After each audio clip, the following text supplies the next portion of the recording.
Hello बच्चों, इससे पिछले जो वीडियो हमने बनाए, कुल 7 वीडियो बने, जिसमें पहला अध्याय कंप्लीट हुआ, जिसमें हमने विद्युत क्षेत्र भौतिक राशि के बारे में जाना और विद्युत क्षेत्र कैसे ज्ञात करते हैं उसको समझा।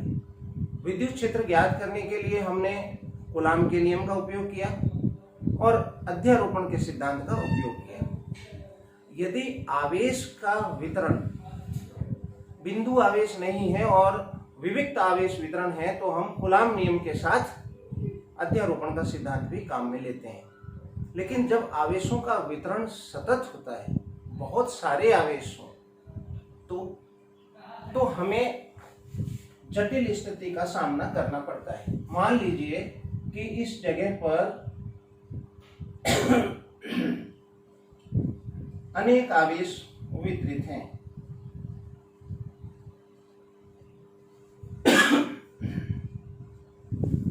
और किसी बिंदु पर हमें विद्युत क्षेत्र की तीव्रता ज्ञात करनी है, तो हमारे पास सिद्धांत ये है कि हम प्रत्येक बिंदु आवेश के कारण यहाँ तीव्रता ज्ञात करें और अध्यारोपण का सिद्धांत उपयोग में लें, जो कि एक जटिल स्थिति हो जाती है और कभी कभी ये संभव नहीं है। और इसलिए हम एक यहाँ नया कंसेप्ट इंट्रोड्यूस करेंगे और वो कंसेप्ट होगा सतत आवेश वितरण के कारण आवेश घनत्व ज्ञात करके विद्युत क्षेत्र ज्ञात करना। और इसको और सरल बनाने के लिए हम एक नया नियम सीखेंगे और वो नियम है गाउस का नियम। गाउस के नियम का उपयोग करके हम सतत आवेश वितरण जो कि सममित वितरित है उसके कारण हम विद्युत क्षेत्र आसानी से ज्ञात कर सकते हैं। तो इस अध्याय में हम एक सतत आवेश वितरण आवेश घनत्व सीखेंगे और दूसरा गाउस के नियम का अध्ययन करेंगे और गाउस के नियम के अनुप्रयोग के बारे में हम सीखेंगे। लेकिन उनको सीखने से पहले हमें एक छोटा सा कंसेप्ट सीखना होगा, जो है विद्युत फ्लक्स, जिसके बारे में आप थोड़ा जानते हैं। चलिए चलते हैं विद्युत फ्लक्स। विद्युत फ्लक्स जिसे हम फाई से रिप्रेजेंट करते हैं। बच्चों, फ्लक्स क्या है? छोटी कक्षाओं में आप 10वीं कक्षा में आपने सीखा। हम जानते हैं कि जब कोई आवेश किसी स्थान पर होता है या किसी वस्तु पर होता है, एक आवेश हो, बहुल आवेश हो, तो उन आवेशों से विद्युत क्षेत्र रेखाएं निकलती हैं। धनावेश से विद्युत क्षेत्र रेखाएं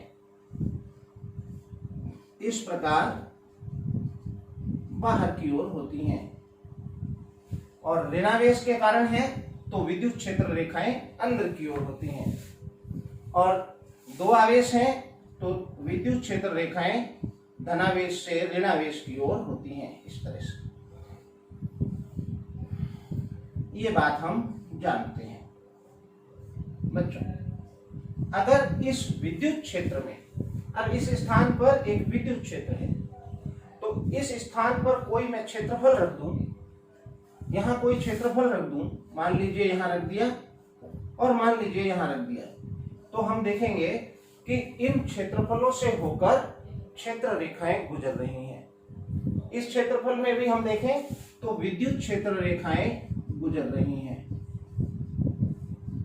और किसी क्षेत्रफल से गुजरने वाली विद्युत क्षेत्र रेखाओं की इन संख्या को हम विद्युत फ्लक्स कहते हैं। बच्चों, जो फ्लक्स है वो किसी क्षेत्रफल से किसी विद्युत क्षेत्र में स्थित विद्युत क्षेत्र में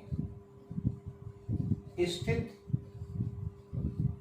क्षेत्रफल से गुजरने वाली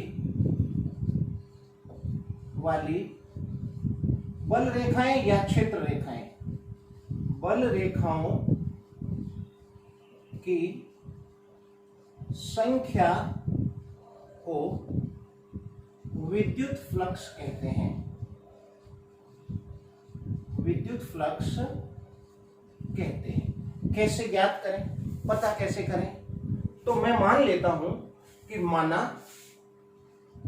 माना कैपिटल ई विद्युत क्षेत्र में,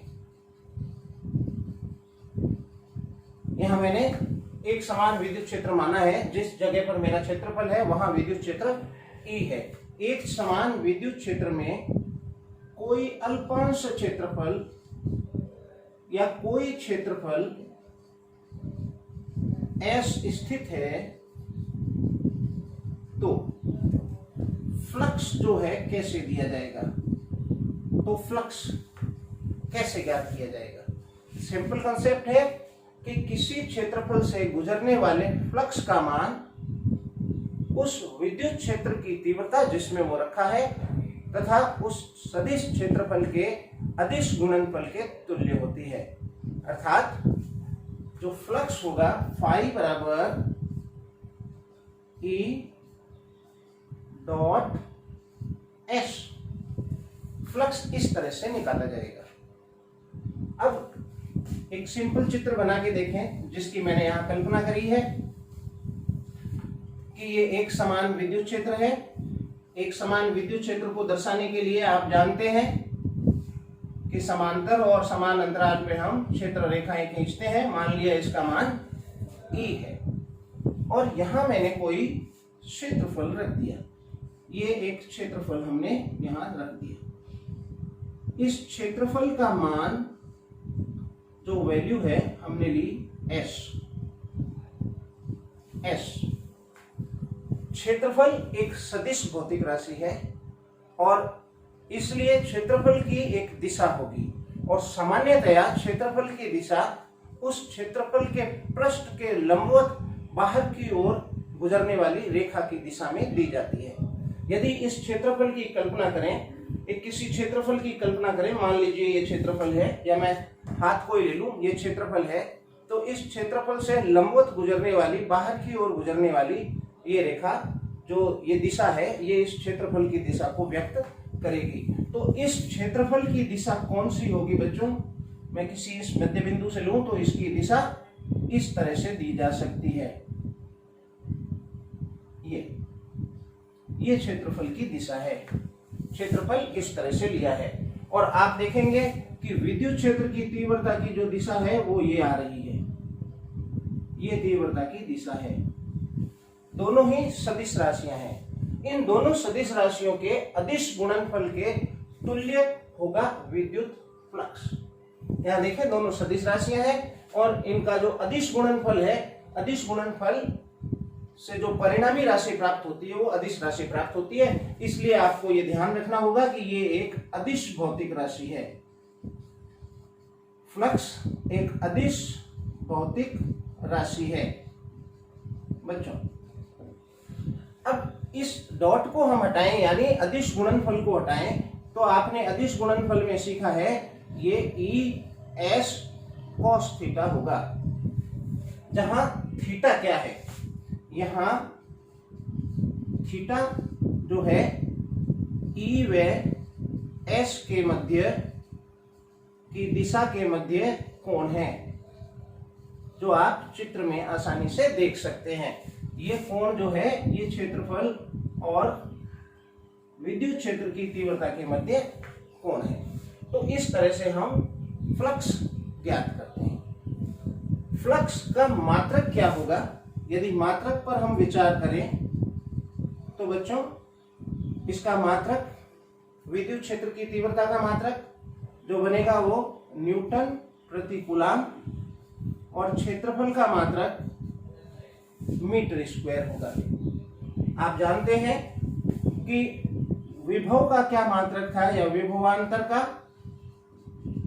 विभव का क्या मात्रक था?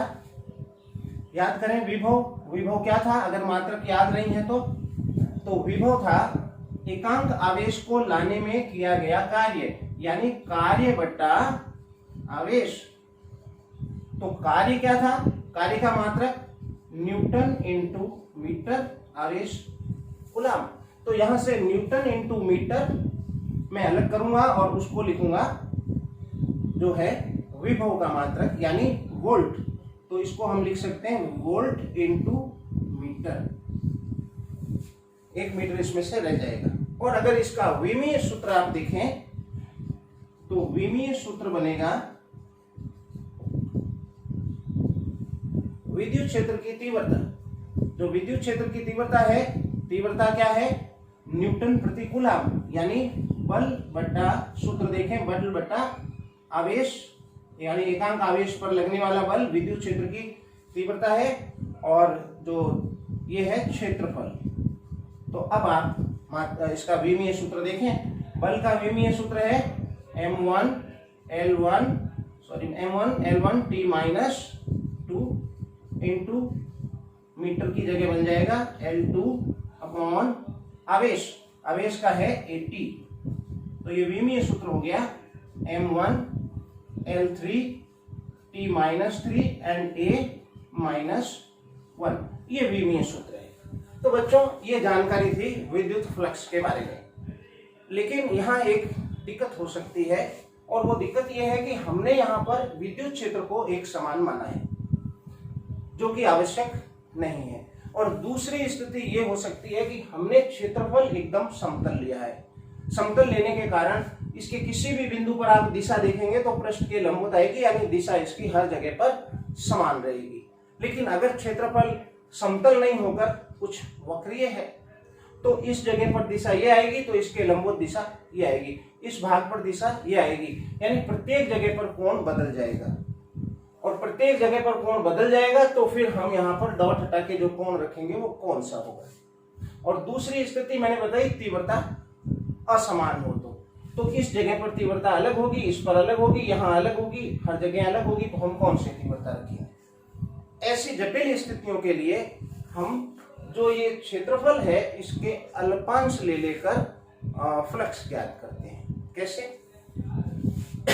तो आप एक समझें कि मान लें कि इस स्थान पर विद्युत क्षेत्र है और विद्युत क्षेत्र जो है असमान है, और इस जगह पर कोई इस तरह से क्षेत्रफल स्थित है। अब बच्चों, अगर हम इसके अलग अलग बिंदुओं पर बात करें तो इस दिशा में क्षेत्रफल की दिशा होगी और यहाँ पर इस दिशा में होगी, यानी प्रत्येक बिंदु पर दिशा भी अलग और तीव्रता भी अलग। तो उस स्थिति में हम डायरेक्ट इस सूत्र को काम में नहीं लेते, बल्कि हम जो है क्षेत्रफल के अल्पांश प्राप्त करते हैं। तो असमान विद्युत क्षेत्र में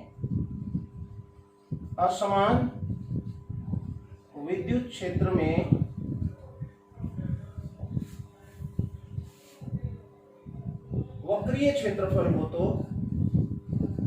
वक्रीय क्षेत्रफल के लिए हम फ्लक्स कैसे ज्ञात करेंगे। तो इसके लिए हम क्षेत्रफल अल्पांशों का चयन करते हैं या क्षेत्रफल अल्पांशों में बांटते हैं।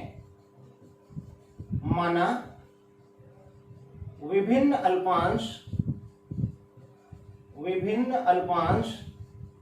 Delta S1 delta S2 dot dot dot delta Sn तक है, तथा जहां हमने अल्पांश लिए हैं वहां विद्युत क्षेत्र की तीव्रता, जैसे यहां पर हमने छोटा सा अल्पांश लिया, छोटे छोटे अल्पांश लिए। अब ये अल्पांश इस प्रकार से लेने हैं कि ये इतने छोटे हों कि एक दो बातें हैं। अल्पांश इतने छोटे होने चाहिए कि एक तो इन्हें समतल माना जा सके, और दूसरा उस बिंदु पर तीव्रता में परिवर्तन भी नहीं हो, उस अल्पांश के समस्त भाग पर तीव्रता समान हो। तो यहाँ अल्पांश को लेने के लिए हमारे पास दो नियम हैं। एक तो अल्पांश जो है, अल्पांश डेल्टा S समतलीय बन जाना चाहिए, समतलीय होना चाहिए, और दूसरा उस अल्पांश पर तीव्रता समान रहनी चाहिए। तो बच्चों, इन्हीं नियमों का पालन करते हुए हम अल्पांशों में बांटे, और उन अल्पांशों पे मैं मान लेता हूं तीव्रता E1 E2 और डॉट डॉट डॉट En है। अब इन अल्पांशों से हम फ्लक्स ज्ञात करके उन सभी फ्लक्सों का योग प्राप्त करते हैं। तो कुल फ्लक्स क्या बनेगा? है तो कुल फ्लक्स फाई बराबर, पहले प्रथम अल्पांश के लिए E1 dot delta S1 plus E2 dot delta S2 plus dot dot dot En dot delta Sn dot, और इन सभी का योग प्राप्त कर लेते हैं। तो इसे इस प्रकार लिखेंगे, E सिग्मा लगा देते हैं जोड़ के लिए सिग्मा, और सिग्मा लगाने के बाद आपको नियम ज्ञात है, EI डॉट डेल्टा SI कर देते हैं, जहां बता देंगे कि I की वैल्यू जो है 1 to n है, यानी सिग्मा के कारण योग का निशान लगाते जाइए और I की वैल्यू 1 to n तक बदलते जाइए, तो ये चीज आ जाएगी। तो इस प्रकार से असमतलीय क्षेत्रफलों के लिए और असमान विद्युत क्षेत्र के लिए हम फ्लक्स ज्ञात करने के लिए ये तरीका काम में लेते हैं, लेकिन ये तरीका बहुत ही जटिल हो जाता है, व्यवहारिक भी नहीं है, और इसलिए यहाँ हम गणित का उपयोग करते हैं। गणित में एक संक्रिया है समाकलन, जिसका प्रयोग करते हैं, और समाकलन का कार्य है ऑटोमेटिक उसका योग करना, लेकिन उसके लिए एक शर्त है, और उसके लिए शर्त यह है कि जो हम यहाँ अल्पांश ले रहे हैं ये अत्यंत अल्प होना चाहिए, एकदम अल्प, मतलब डेल्टा S टेंड्स टू 0 होना चाहिए, शून्य नहीं लेकिन शून्य की ओर अग्रसर होना चाहिए। और अगर इतना छोटा अल्पांश ले लेंगे जो शून्य की ओर अग्रसर होगा, तो उसके लिए ये शर्तें अपने आप पूर्ण हो जाएंगी। और मैं लिखूं कि यदि अल्पांश डेल्टा S टेंड्स टू 0 है, ये मैंने लिमिट लगा दी यहां, तो सिग्मा को समाकलन से, ये निशान समाकलन का है जो आपने 11वें में पढ़ा है, समाकलन से प्रतिस्थापित किया जा सकता है, प्रतिस्थापित किया जा सकता है। अतः फ्लक्स इस प्रकार बनेगा, फाई बराबर समाकलन, और जो भी सीमा होगी वो यहां पर सीमा लिख दी जाएगी, E डॉट ds। इस बार ये डेल्टा की जगह ds हो गया है, ताकि ये क्षेत्रफल अत्यल्प दिखे, टेंड्स टू 0 दिखे। यहां हम I लिखें या यहां पर सीमाओं का जो है अंकन कर दें। तो बच्चों, आपने सीखा फ्लक्स जो है क्या, किसी क्षेत्रफल से गुजरने वाली क्षेत्र रेखाओं की संख्या है, और सिंपल स्थिति में ये इस तरह से ज्ञात करते हैं, और अगर वक्रीय क्षेत्रफल या असमान स्थिति है क्षेत्र तीव्रता की, तो इस तरह से फ्लक्स ज्ञात करते हैं। आप वीडियो को पॉज करें और नोट कर लें। चलते हैं अगले टॉपिक की ओर।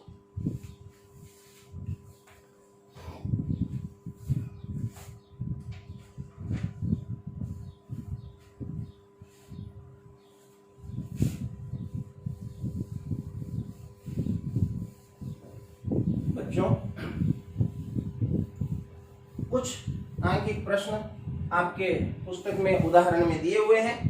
पहला जो उदाहरण है उसमें विद्युत क्षेत्र दे रखा है, विद्युत क्षेत्र की तीव्रता दी हुई है, मैं बुक में से देख के लिख देता हूं, जो है 200I plus 300J 200I cap plus 300J cap Newton प्रति गुलाम, और जो है विद्युत क्षेत्रफल दिया है S बराबर 5 गुणा 10 की घात 3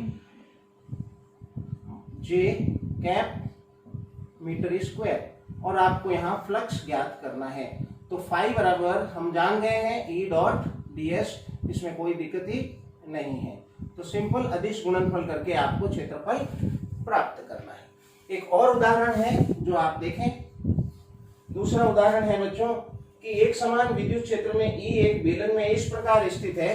चित्र दिया है, आप अपनी पुस्तक में चित्र देख लें। एक बेलन दिया गया है, ये रहा बेलन, ये बेलन एक समान विद्युत क्षेत्र में स्थित है, इस तरह से एक समान विद्युत क्षेत्र में स्थित है। हमें ये दर्शाना है कि इससे गुजरने वाला नेट फ्लक्स शून्य होगा, या दूसरे शब्दों में कहें हम इससे निर्गत फ्लक्स ज्ञात करना चाह रहे हैं।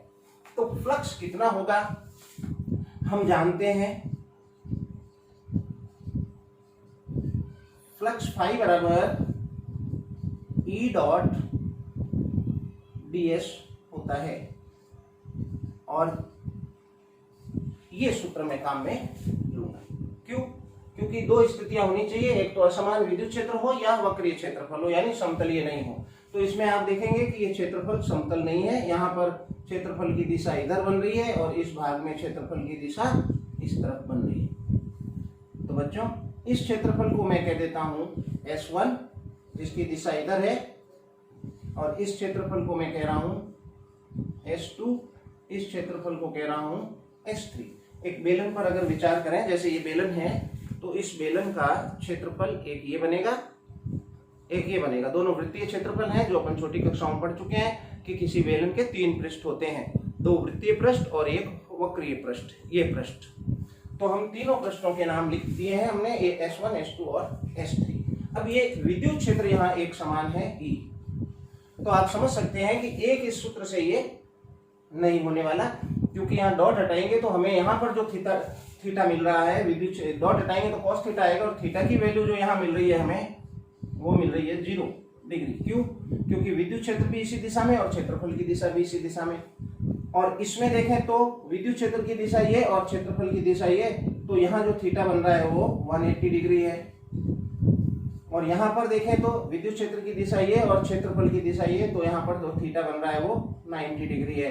तो 3 पृष्ठ है, इसलिए इसको 3 भागों में हमें विभाजित करना पड़ेगा। तो मैं लिखूं इसको, या ये संपूर्ण पृष्ठ के लिए है, और अब मैं इसको 3 पृष्ठों में बांट दूं। तो फाई बराबर for S1 E dot ds, for S2 E dot ds, for S3 E dot ds। तो ये 3 भागों में हमने इसको बांट दिया। अब तीनों भागों के लिए जब हम देखेंगे तो for S1 E ds cos, S1 के लिए हमने लिया है 180, डॉट हटाया मैंने। For S2 E ds cos, S2 के लिए थीटा 0 है। फॉर S3 E डॉट हटाएंगे ds cos थीटा, और जो थीटा बन रहा है यहाँ पे 90 डिग्री बन रहा है। तो cos 90 की वैल्यू आपको पता है 0 हो जाएगी, तो ये पद 0 हो गया, और cos 0 का मान यहाँ 0 होगा। तो S2 के लिए आ जाएगा for S2 E ds cos 0 का वैल्यू 1, और फॉर S1 E ds, और cos 180 की वैल्यू जो होती है वो -1 होती है। तो ये यहाँ इस तरह से आ गया। और अब आप जानते हैं कि S1 और S2 जो पृष्ठ हैं उनके क्षेत्रफल समान है। S1 और S2 दोनों वृत्तीय पृष्ठ हैं बेलन के, जिनका क्षेत्रफल समान होता है। तो क्षेत्रफल अगर समान है तो ये वैल्यू और ये वैल्यू समान होगी, एक धनात्मक और एक ऋणात्मक। तो यहाँ से नेट फ्लक्स जो होगा फाई नेट फ्लक्स होगा संपूर्ण पृष्ठ के लिए वो 0 हो जाएगा। तो इस तरह का ये एक प्रश्न है जो आपके उदाहरण में दिया हुआ है, जिसे आप नोट करें।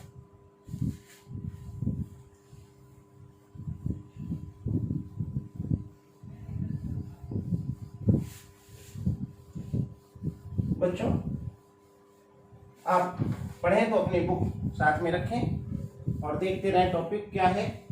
चलते हैं अगले टॉपिक की ओर, और अगला टॉपिक है हमारा सतत आवेश वितरण। क्या मतलब है सतत आवेश वितरण का? सतत आवेश वितरण, कंटिन्यूअस चार्ज डिस्ट्रीब्यूशन। हम जानते हैं कि आवेश एक सतत राशि नहीं है, आवेश एक क्वांटीकृत राशि है, क्वांटीकृत भौतिक राशि है। इसका क्या मतलब है? इसका मतलब आपने सीखा है कि क्वांटीकृत राशि से तात्पर्य आवेश के लिए दो बातें हैं। एक बात है कि आवेश का न्यूनतम मान इलेक्ट्रॉनिक आवेश है, दैट इज 1.6 × 10⁻⁹ कूलाम। और दूसरी बात यह है कि आवेश की मात्रा सदैव इलेक्ट्रॉनिक आवेश का पूर्ण गुणज होगी, यानी Q बराबर Ne होगा। Q बराबर Ne होगा। लेकिन यदि हम कहें आवेश सतत राशि है तो इसका मतलब है आवेश क्वांटीकृत नहीं है, आवेश के सभी मान संभव हैं। क्वांटीकृत का मतलब आवेश के सभी मान संभव नहीं है। जैसे अगर एक इलेक्ट्रॉन है तो आवेश का मान बनेगा 1.6 × 10⁻⁻19 कूलाम, और दो इलेक्ट्रॉनिक आवेश है तो बनेगा 3.2, 2 गुना कर दिया मैंने, इतना आवेश बनेगा। 3 गुना है तो उसी तरह से बढ़ते जाइए। लेकिन हम समझ ले कि 1.6 × 10⁻⁻19 से लेकर 3.2 × 10⁻⁻19 के बीच किसी प्रकार का आवेश संभव नहीं है, यानी सभी मान संभव नहीं है, विविक्त मान संभव है, इसलिए इसे क्वांटीकृत राशि कहा जा रहा है। लेकिन सतत होता तो इसके बीच सभी मान संभव होते। यहाँ पर 1.7 × 10⁻⁻19 सभी मान संभव होते। लेकिन टॉपिक क्या कह रहा है? क्या कह रहा है टॉपिक सतत आवेश वितरण? आवेश एक सतत राशि है? नहीं, ये नहीं कह रहा। आवेश कह रहा है आवेशों का वितरण सतत है। मतलब जब हम किसी वस्तु को आवेश देते हैं, मान लीजिए कि हमने इसको 1 कूलाम आवेश दिया। अब 1 कूलाम आवेश आप सोचे कितना बड़ा आवेश है। चलिए देखते हैं कि Q बराबर Ne होता है, और यदि 1 कूलाम आवेश दें तो हमें कितने इलेक्ट्रॉनों की आवश्यकता होगी।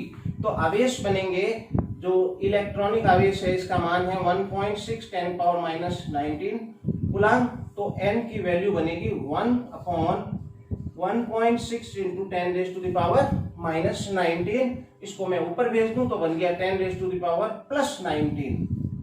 तो मैंने इसको कर दिया 18 कर दिया, 1 10 इधर लगा दिया, 1.6 ये बन गया, और n पर विचार करें, भाग लगाएं तो ये आएगा 6.25 × 10⁻18। यानी 1 कूलाम आवेश प्राप्त करने के लिए हमें इतने इलेक्ट्रॉनों का आदान प्रदान करना होगा। ऋणावेशित करना है तो इतने आवेश देने होंगे, धनावेशित करना है तो इतना निकालने होंगे। यानी ये बहुत बड़ा मात्रक है कूलाम का। तो हमने छोटे मात्रक भी पढ़े, nano coulomb, micro coulomb, pico coulomb. अब यदि मैं इस पर विचार करूं कि एक नैनो कूलाम है आवेश, तो नैनो कूलाम है तो -9 होगा, तो -9 करूंगा तो भी ये कितना बनेगा? 10⁻9 इलेक्ट्रॉन इस पर लाने पड़ेंगे लगभग, ये तो है, इतने इलेक्ट्रॉन लाने पड़ेंगे। अब सोचिए कि किसी वस्तु पर जो हम सामान्यतः दैनिक जीवन में देखते हैं, उस पे इतने आवेश अगर हम इलेक्ट्रॉन दे दें तो यहाँ पर एक भी पॉइंट या बिंदु ऐसा नहीं रहेगा जहां आवेश ना हो। और इसलिए आवेशों का वितरण जब हम देखेंगे तो हमें आवेशों का वितरण सतत प्रतीत होगा, और इसलिए ये टॉपिक है सतत आवेश वितरण। आवेशों का वितरण जो है सतत प्रतीत होता है। अब अगर हमें इस तरह के सतत आवेश वितरण के लिए विद्युत क्षेत्र की कल्पना करनी है तो क्या करें? ये नोट कर लें, ये वाला पिछले चैप्टर से है। अगर हमें इस बिंदु पर विद्युत क्षेत्र की तीव्रता ज्ञात करनी है तो क्या करें? तो एक सिंपल तरीका है, कूलाम नियम प्लस अध्यारोपण सिद्धांत। कूलाम प्लस अध्यारोपण सिद्धांत। इसमें क्या करेंगे इसमें हम करेंगे कि एक प्रत्येक बिंदु के लिए इस पर तीव्रता ज्ञात करें और फिर हम सभी का हम तीव्रताओं का सदिश योग प्राप्त करें, तो ये जटिल और अव्यवहारिक स्थिति प्राप्त होगी। और इसलिए हम यहाँ पर वही अल्पांशों में इसको बांटकर तीव्रता ज्ञात करेंगे और फिर उसका जो है समाकलन करेंगे। तो जब हम इसको अल्पांशों में बांटेंगे तो हमें यहाँ एक इम्पॉर्टेंट भौतिक राशि परिभाषित करनी होगी, और वो इम्पॉर्टेंट भौतिक राशियां इस बात पर निर्भर करेगी कि वो क्षेत्रफल जिस पर आवेश वितरित है वो किस प्रकार का है। एक विमीय है, द्विविमीय है या त्रिविमीय है। एक विमीय है का मतलब रैखिक है, जैसे किसी तार पर आवेश वितरण है, या किसी वृत्त की परिधि पर आवेश वितरण है तो ये रैखिक आवेश वितरण है, और अगर किसी क्षेत्रफल पर आवेश वितरण है तो वो क्षेत्रीय आवेश वितरण है, या किसी चालक गोले पर आवेश वितरण है तो हम जानते हैं, जो आगे और डिटेल में देखेंगे, कि अगर किसी क्षेत्रफल पर आवेश वितरण है, किसी चालक गोले पर आवेश वितरण है तो समस्त आवेश उसके पृष्ठ पर आ जाता है, तो वहां पृष्ठीय आवेश वितरण बनेगा। और किसी आयतन में वितरित है, जैसे किसी गोले के अचालक गोला है तो उसको जहां भी आवेश दिया जाएगा उस जगह पर आवेश का वितरण रहेगा।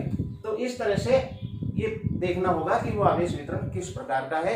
उस आधार पर हम 3 भौतिक राशियां परिभाषित करेंगे, जिसे कहेंगे आवेश घनत्व। तो सतत आवेश वितरण में हम आवेश घनत्व देखेंगे, और आवेश घनत्व 3 प्रकार से लेंगे हम। प्रथम होगा रैखिक आवेश घनत्व। पहला लिख रहे हैं रैखिक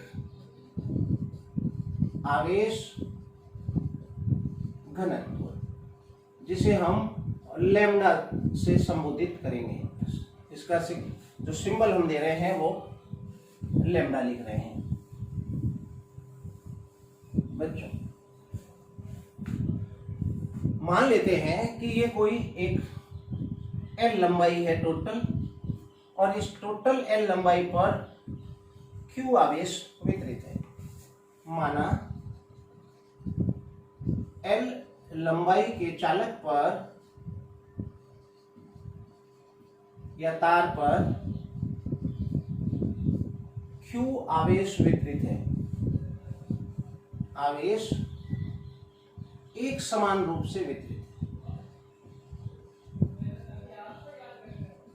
एक समान रूप से वितरित। तो यहां आवेश वितरण है एक समान रूप से, और जब हम तीव्रता ज्ञात करने जाएंगे तो कूलाम और अध्यारोपण से तो जटिल स्थिति उत्पन्न होगी। इसलिए हम यहाँ एक नई भौतिक राशि परिभाषित कर रहे हैं। तो मैं मान लेता हूं, तथा ये साथ में माना मैंने, अल्पांश क्षेत्रफल, यहाँ क्षेत्रफल नहीं बनेगा, अल्पांश लंबाई बनेगी। अल्पांश लंबाई dl पर, यहाँ छोटा सा मैंने अल्पांश लिया है, छोटी सी अल्पांश लिया है, और अल्पांश लंबाई पर अल्प आवेश होगा, dq आवेश वितरित है। आवेश वितरित है।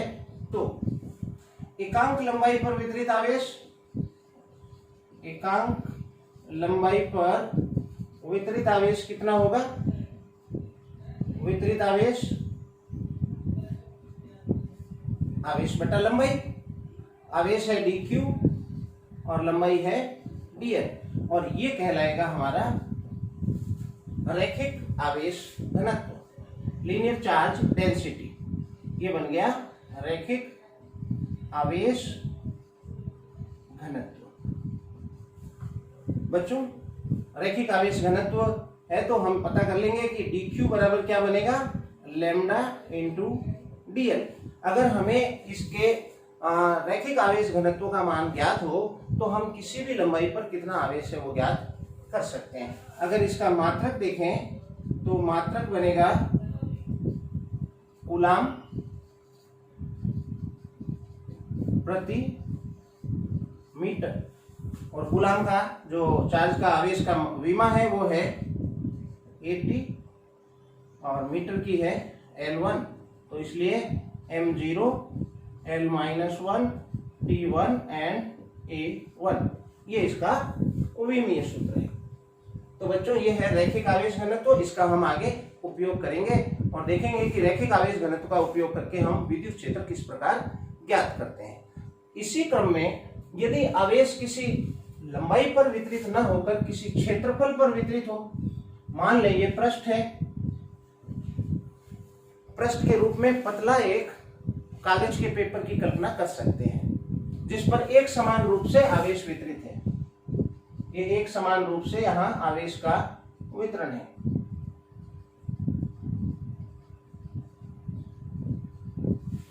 ये वाला कंसेप्ट जो है समान आवेश वितरण के लिए उपयोगी है। अब इस पर टोटल क्षेत्रफल मान लो S है और उस पर कैपिटल Q आवेश दिया गया है टोटल क्षेत्रफल पर, और हमें ये देखना होगा कि इसके किसी अल्पांश पर कितना आवेश वितरित है। यदि यहाँ पर टोटल सम्मित आवेश वितरण है तो हम डायरेक्ट यहाँ लिख सकते हैं Q/S, और इसमें भी डायरेक्ट लिख सकते थे आप Q/L। तो बच्चों मान लिया S क्षेत्रफल के, अब आप दूसरा पॉइंट लगाते हैं इसको उतार के, क्षेत्रीय आवेश वितरण माना S क्षेत्रफल के वस्तु पर Q आवेश एक समान रूप से वितरित है तथा किसी अल्पांश क्षेत्रफल, अब इसके ऊपर जो हम लेंगे वो अल्पांश क्षेत्रफल लेंगे जिसे हम ds लिखेंगे, और ये मैं अल्पांश क्षेत्रफल यहाँ ले लेता हूं, ये रहा अल्पांश क्षेत्रफल। अल्पांश क्षेत्रफल है ये ds, और ds क्षेत्रफल पर कितना आवेश होगा, अल्पावेश होगा, तो मैंने इसको dq लिख दिया। तो अल्पांश क्षेत्रफल ds पर dq आवेश वितरित है, तो एकांक क्षेत्रफल पर कितना आवेश वितरण होगा, एकांक क्षेत्रफल पर कितना आवेश वितरण होगा, दैट इज dq/ds, और ये कहलाएगा क्षेत्रीय आवेश घनत्व या पृष्ठीय आवेश घनत्व। तो पृष्ठीय आवेश घनत्व को हम यहाँ लैम्डा से नहीं लिख के सिग्मा से लिखेंगे, सिग्मा, और इसलिए इसको अगर हम क्रॉस मल्टीप्लाई करेंगे तो ये बनेगा सिग्मा इंटू ds। बच्चों फिर इसका मात्रक लोगे आप, तो इसका मात्रक कूलाम, क्षेत्रफल का मात्रक मीटर स्क्वायर, और विमीय सूत्र अगर लोगे तो यहाँ पर L1 की जगह -2 हो जाएगा। यह है क्षेत्रीय आवेश वितरण। और तीसरी स्थिति बनती है आयतन आवेश वितरण की। अगर ये आयतन है, मान लेते हैं ये कोई घनाभ है या घन है, और इस पर आवेश का वितरण है। यदि सतत आवेश वितरण है तो स्थिति सरल हो जाती है, और सतत जो सममित आवेश वितरण है तो सरल हो जाती है, सममित नहीं है तो हम इन स्थितियों पर विचार करते हैं। तो मैं मान लेता हूं कि यहाँ पर टोटल आयतन है V, और इस टोटल आयतन में Q आवेश वितरित है। तो यहाँ हम लिखेंगे, तीसरा पॉइंट बनेगा आयतन आवेश घनत्व या आयतन आवेश वितरण, आयतन आवेश घनत्व। यहाँ पर हम इसको सिग्मा से नहीं लिखकर रो से लिखेंगे। मैं मान लेता हूं, माना V आयतन के वस्तु पर Q आवेश वितरित है, तथा अब इसका कोई अल्पांश लिया मैंने, यहाँ एक अल्पांश की चयन किया, मान लिया ये अल्पांश है, और इस अल्पांश, ये कितना अल्पांश है तो dv, इस पर आवेश है dq। तो एकांक आयतन पर कितना आवेश वितरित होगा, एकांक आयतन पर कितना आवेश वितरित होगा, इसे लिखेंगे हम आवेश बटा आयतन, दिस इज, ये बन गया आयतन आवेश घनत्व। बच्चों क्रॉस मल्टीप्लाई करो तो ये रो इंटू dv हो गया। इसका मात्रक कूलाम और आयतन का मात्रक मीटर क्यूब, कूलाम प्रति मीटर क्यूब, और विमीय सूत्र में घात हो जाएगी, अब बताइए -3। तो इस तरह से आवेश वितरण अगर रैखिक क्षेत्रीय या आयतन है तो हम यहाँ 3 अलग अलग भौतिक राशियां परिभाषित करेंगे, और इनका हम आगे उपयोग करने वाले हैं, इसलिए आप इन्हें अच्छे से समझ लें। उतारिए इसको, आप नोट करिए। बच्चों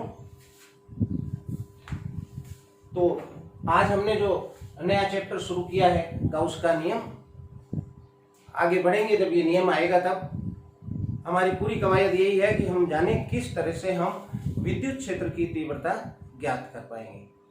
इसका भी उपयोग करेंगे और गाउस के नियम का भी उपयोग करेंगे।